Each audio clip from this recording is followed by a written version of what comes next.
जय जगन्नाथ। मु समस्त स्वागत करुच्ची शुभम ऑनलाइन एजुकेशन चैनल को। आज आम पढ़िया +2 सेकेंड ईयर एमआईएल बही गल्प जो शेष गल्पटी अच्छे आकाश कईच से विषय में पढ़िया। आकाश कईच गाल्पिक हेले मनोज दास। विषयटी नाम है आकाश कईच। गाल्पिक हेले मनोज दास। आकाश कईच कहले कौन भावुच? आकाश कईच विषय ना आकाश कईच कहले कौन? आकाश तार तो ऊपर कईच तार तो तले, तो आंक भितर संपर्क कौन? आकाश कईच गल्प तो नाम देते गाल्पिक आकाश कईच। भाव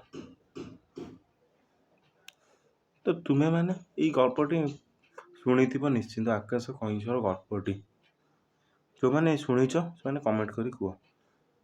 ये जो गल्पटा से प्राचीन गल्पटा पुराणा गल्पटा यही पुराणा कहानी को नुआ भाव में उपस्थापन करने हूँ मनोज दास गल्प रचनार गोटे लक्षण।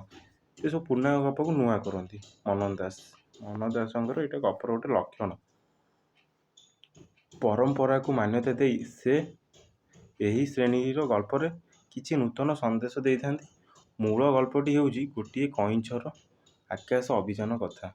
खंडे काठीर मध्यभाग को कामुड़ी धरी काठीर दुई प्रांत को कामुड़ी धरी हंस दुईटी सहायत कईचटी आकाश में उड़ी चलुला बेले तार तले खसी पड़ा पिलांकर कौतुक मिशा कथा को सह्य करें ना।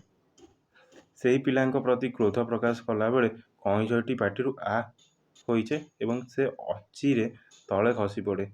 यही मूल गल्प को आधार करी मनोज दास उक्त गल्पटी रचना करथिले। तुहिरे से केते गुड़िए काल्पनिक चरित्र घटना गुड़िक जोड़ी। तो ये सब गल्प को आम पढ़े से सब विषय जापर।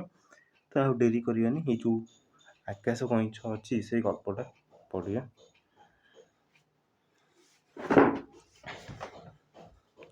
सरोवर थिला स्वच्छ, उपत्यका थिला सबुज, किंतु उच्च विलासी कम्बुग्रीव से परिवेश संतुष्ट करि पारु नथिला। कम्बुग्रीव कहले से जो कईच आकाश कईच कईचटीर नाम है कम्बुग्रीव।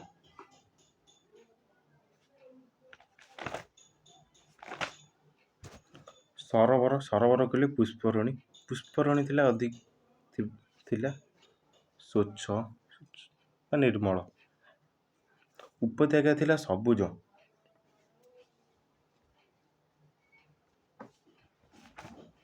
तो निकटवर्ती समतल भूमि सेटा थिला सबुज।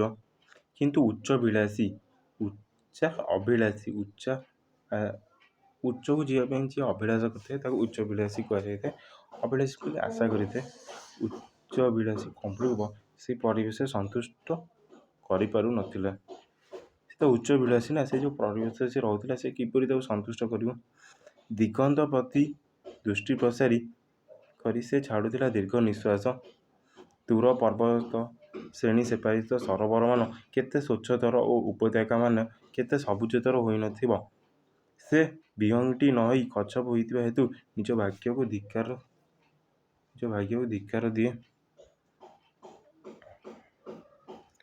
दिगंत कहले से जो सीमा रोला दिगंत कह से दिगंत प्रति दृष्टि प्रसारी दृष्टि विस्तार करी से छाड़ुला दीर्घ श्वास। दूर पर्वत श्रेणी सेपारित सरोवर मान केते स्वच्छतर केते निर्मल और उपत्यका मान केते सबुजतर होई नथिबो। से विहंगटी न होई कच्छप होइतिबा तो निज भाग्य को धिक्कार दिए। से जो पर्वत रोला से दूर पर्वत सेपारी सरोवर मान केते स्वच्छतर और उपत्यका मान केते सबुजतर होई नथिबो। से गोटे पक्षी न होई गोटे कईच होइतिबारु गोटे कच्छप होइतिबारु निज भाग्य को धिक्कार दिए। भाग्य को धिक्कार दिए। कच्छप कहले कईच होइतिबा निज भाग्य को से धिक्कार दिए।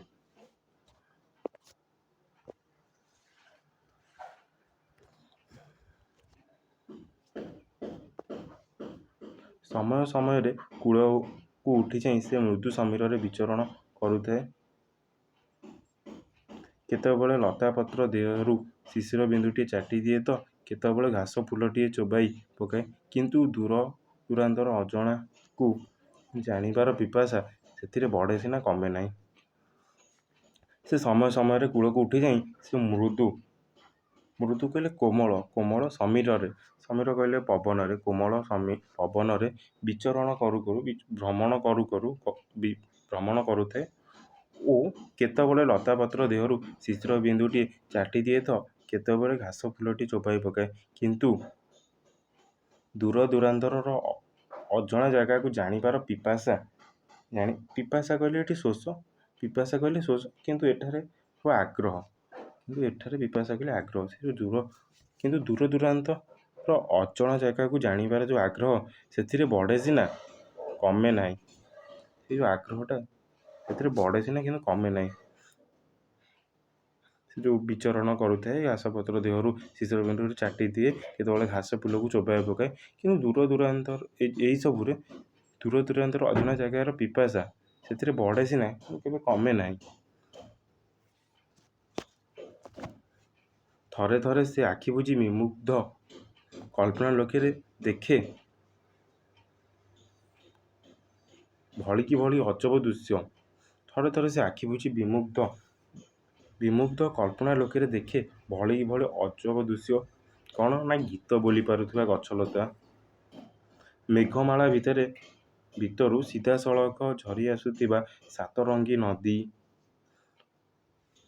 ପ୍ରଶସ୍ତ ସଦରରେ ଏକତ୍ରିତ ସ୍ୱନାମଧନ୍ୟ ନର ଓ ବାନର ବର୍ଗ ମଧ୍ୟରେ ଲାଙ୍ଗୁଳର ଉପଯୋଗିତା ସମ୍ପର୍କରେ ତର୍କସଭା ଇତ୍ୟାଦି। ସଦର କହିଲେ ଗୃହରେ, ପ୍ରଶସ୍ତ ଗୃହରେ ଏକତ୍ରିତ ସ୍ୱନାମଧନ୍ୟ ନର ଓ ବାନର ବର୍ଗଙ୍କ ମଧ୍ୟରେ ଲାଙ୍ଗୁଳର ଉପଯୋଗିତା ସମ୍ପର୍କରେ ତର୍କସଭା ଇତ୍ୟାଦି। ସେ କ'ଣ ନା ବିମୁଗ୍ଧ ଆକାଶରେ କଳ୍ପନା ଲୋକରେ ଦେଖେ ଭଳି ଭଳି ଯେଉଁ ଅଜବ ଦୃଶ୍ୟ, ଏଗୁଡ଼ା ସବୁ ଦେଖେ। ପରୀକ୍ଷାରେ ପଡ଼ିବ। କଛପଟିଏ ଥରେ ଆଖି ବୁଜି ଦେଇ ବିମୁଗ୍ଧ କଳ୍ପନା ଲୋକରେ ଯେଉଁ ଭଳି ଭଳି ଦୃଶ୍ୟ ଦେଖୁଥିଲା ସେଗୁଡ଼ା ସବୁ କ'ଣ କିମ୍ବା ବିମୁଗ୍ଧ କଳ୍ପନା ଲୋକରେ କଛପଟି ଭଳିକି ଭଳି କେଉଁ ଅଜବ ଦୃଶ୍ୟ ଦେଖୁଥିଲା। ତ ଏଇଭଳିଆ କୋଶ୍ଚିନ୍ ପଡ଼ିବ। ସବୁ ପ୍ରକାର ଆମକୁ ତୈୟାର ହେବାକୁ ପଡ଼ିବ, ତାହେଲେ ଯାଇ ପରୀକ୍ଷାରେ ଭଲ ମାର୍କ ରଖିପାରିବ। ପ୍ରତିବର୍ଷ ବର୍ଷା ଋତୁର ସମାଗତ ହେଲେ ସଙ୍କଟ ଓ ବିକଟ ନାମକ ଦୁଇଗୋଟି ହଂସ ସରୋବରରେ ଉପନୀତ ହେଉଥିଲେ। ପ୍ରତ୍ୟେକ ବର୍ଷ ବର୍ଷା ଋତୁର ସମାଗତ କହିଲେ ଆଗତ ହେଲେ ସଙ୍କଟ ବିକଟ ନାମକ ଦୁଇଗୋଟି ହଂସ, ଦୁଇଟା ହଂସର ନାମ ହେଲା ସଙ୍କଟ ଓ ବିକଟ। ସେ ଦୁଇଟି ହଂସ ସେ ସରୋବରରେ ଉପନୀତ ହେଉଥିଲେ। ଉପନୀତ କହିଲେ ଉପସ୍ଥିତି ହେଉଥିଲେ।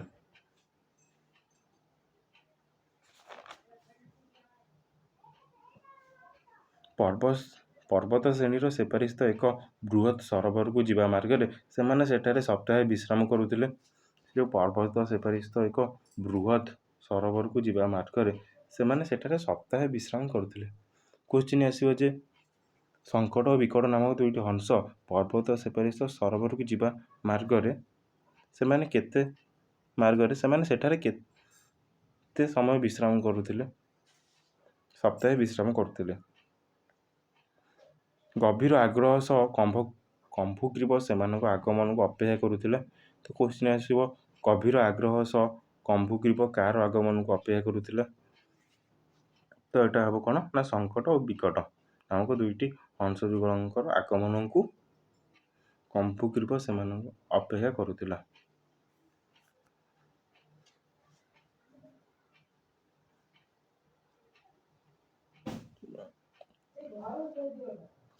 ପ୍ରତିବର୍ଷ ଯେତେବେଳେ ବର୍ଷା ଋତୁ ସମାଗତ ଆସେ ସଙ୍କଟ ବିକଟ ନାମକ ଦୁଇଟି ହଂସ ଯୁଗଳ ସେଠାରେ ଉପନୀତ ହୁଅନ୍ତି।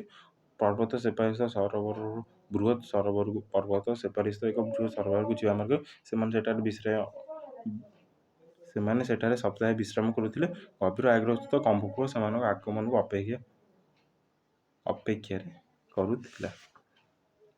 ଅପେକ୍ଷା କରୁଥିଲା।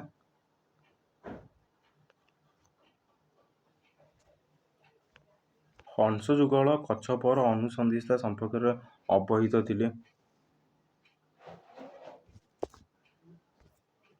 ହଂସ ଯୁଗଳ କଚ୍ଛପର ଅନୁସନ୍ଧିତ୍ସା ସମ୍ପର୍କରେ ଅବହିତ ଥିଲେ।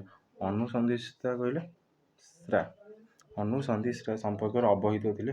ଅନୁସନ୍ଧାନ କହିଲେ ଅନୁସନ୍ଧାନ କରିବାର ଇଚ୍ଛା, ସମ୍ପର୍କରେ ଅବହିତ କହିଲେ ଜ୍ଞାତ ଥିଲେ, ଜାଣିଥିଲେ। ତେଣୁ ଦୂର ଦୂରାନ୍ତର କାହାଣୀ ଶୁଣାଇ ତାର ମନୋରଞ୍ଜନ କରିବା ନିମନ୍ତେ ସେମାନେ ଦୈନିକ ଘଣ୍ଟାଏ 2 ଘଣ୍ଟା ସମୟ ଦେବା ପାଇଁ କାର୍ପଣ୍ୟ କରୁନଥିଲେ,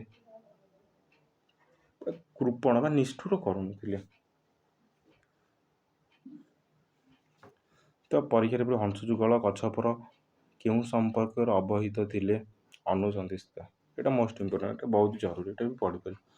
ତେଣୁ ଦୂର ଦୂରାନ୍ତର କାହାଣୀ ଶୁଣାଇ ତାର ମନୋରଞ୍ଜନ କରିବା ସମ୍ପର୍କରେ ଦୈନିକ ଘଣ୍ଟାଏ 2 ଘଣ୍ଟା ସମୟ ଦେବା ପାଇଁ ସେ କ'ଣ ନିଷ୍ଠୁର ହେଉନଥିଲେ।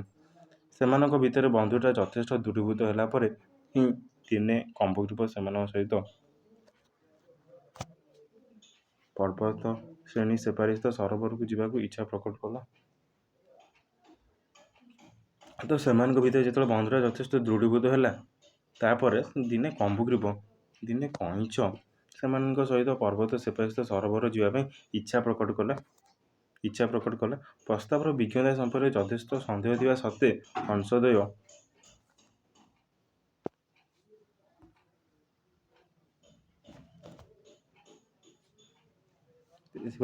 ହଂସଦେୟ ପ୍ରଥମେ ଅର୍ଦ୍ଧକୋଶ ପଥ ଯାଏଁ ଓ ପରୀକ୍ଷାମୂଳକ ପଦକ୍ଷେପ ନେବା ନିମନ୍ତେ ରାଜି ହେଲେ। ପ୍ରସ୍ତାବର ବିଜ୍ଞତା କହିଲେ ପାଣ୍ଡିତ୍ୟତା ସମ୍ପର୍କରେ ଯଥେଷ୍ଟ ସନ୍ଦେହ ଥିବା। ତ କଇଁଛ ସେପଟକୁ କେମିତି ଯିବ? ଏଇ ଯେଉଁ ବିଜ୍ଞତା ସମ୍ପର୍କରେ ଯଥେଷ୍ଟ ସନ୍ଦେହ ଅଛି ନା ନାହିଁ? ସେ ତ ପର୍ବତ ସେପରି ବହୁତ ଦୂରବର୍ତ୍ତୀ, ସେଠି କଇଁଛ କେମିତି ଯିବ? ସେ ସମ୍ପର୍କରେ ଯଥେଷ୍ଟ ବିଜ୍ଞତା ଥିବା ସତ୍ତ୍ୱେ ହଂସଦେବ ପ୍ରଥମେ ଅର୍ଦ୍ଧକୋଶ ପଥ ଯାଏଁ ଏକ ପରୀକ୍ଷାମୂଳକ ପଦକ୍ଷେପ ନେବା ନିମନ୍ତେ ରାଜି ହେଲେ। ଅର୍ଦ୍ଧକୋଶ କହିଲେ ଗୋଟାଏ କୋଶ କହିଲେ 8000 ହାତ, ଗୋଟାଏ କୋଶ କହିଲେ 8000 ହାତ। ସେଇଠୁ ଅଧା କୋଶ କହିଲେ କ'ଣ 4000 ହାତ ବାଟ, 4000 ହାତେ ପଥ ଯାଏଁ ପରୀକ୍ଷାମୂଳକ ପଦକ୍ଷେପ ନିମନ୍ତେ ରାଜି ହେଇଗଲେ।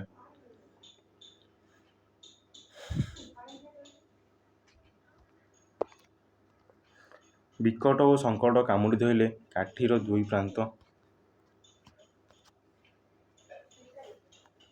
କାଠିର ମଧ୍ୟଭାଗକୁ କାମୁଡ଼ି ଧରିଲା କମ୍ବଗ୍ରୀବ। ତାପରେ ସେମାନେ ଶୂନ୍ୟରେ ଉଡ଼ିଲେ।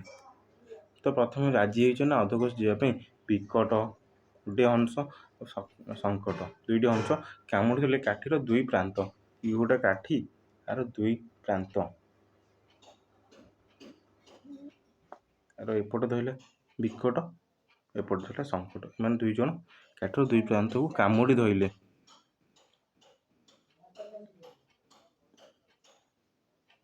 ତାଙ୍କର ପ୍ରାନ୍ତ କହିଲେ ଦୁଇ କଡ଼କୁ ଏଠି ବିକଟ କାମୁଡ଼ି ଧଇଲା, ଏଠି ସଙ୍କଟ କାମୁଡ଼ି ଧଇଲା।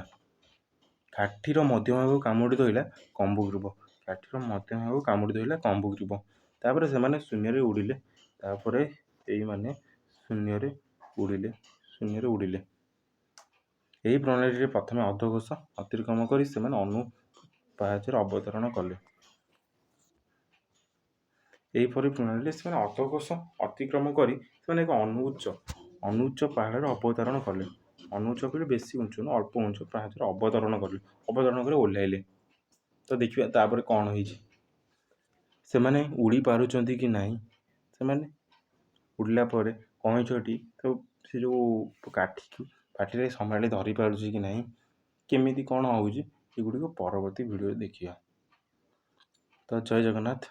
ଆଜି ତ ସମୟ ହେଇଯାଇଛି, ଆଜି ପାଇଁ ଏତିକି। ଆଉ ସବୁ ପରବର୍ତ୍ତୀ ଭିଡ଼ିଓରେ ଆଲୋଚନା କରିବା।